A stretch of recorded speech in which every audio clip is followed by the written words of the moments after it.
Hello everyone, good morning. কেমন আছো সবাই? আশা করছি ভালো আছো। আর হ্যাঁ, আমিও ভালো আছি। আমার নতুন একটা ভিডিওতে তোমাদের জানাই স্বাগত, অনেক অনেক ভালোবাসা। তো দেখো, আজ সকাল সকাল চপ মুড়ি দিয়ে ভিডিওটা শুরু করেছি, সকালে ব্রেকফাস্ট দিয়ে। তো তারপরেই রান্নাবান্নার কাজে লেগে পড়া হয়েছে। রান্নাটা যদিও আমি করিনি, আমার বরই করেছে।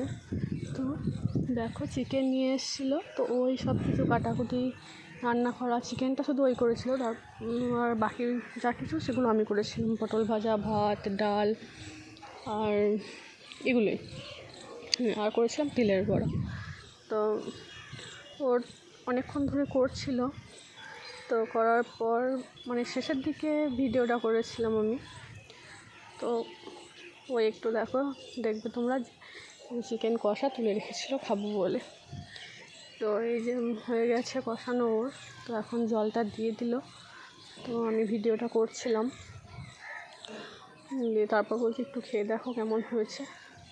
তো আমি, মেয়ে, আমার বর তিনজনাতেই খাচ্ছিলাম। তো খেতে বসলাম।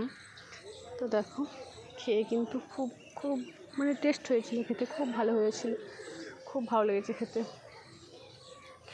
তো আমি আর মেয়ের জন্যতেই বলছি যে খুব ভালো হয়েছে খেতে। তো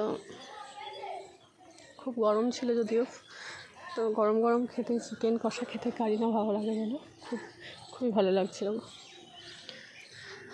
আবার এটাও ঠিক, সবসময় সব কিছু খাবো খাবো করতেও নেই। যদি না আমাদের নিজেদের রোজগার থাকে, যদি না আমরা নিজেরা রোজগার করি, আমাদের তখনই খাবো বলাটা উচিত। আবার তখনই তো তোমরা ভিডিওটা দেখতে থাকো, আর আমি বেশি কিছু বললাম না, ভিডিও তোমরা দেখতে থাকো। আর আমি দেখো কেমন চেটে পুটে খাচ্ছি, খুব টেস্ট হয়েছিল।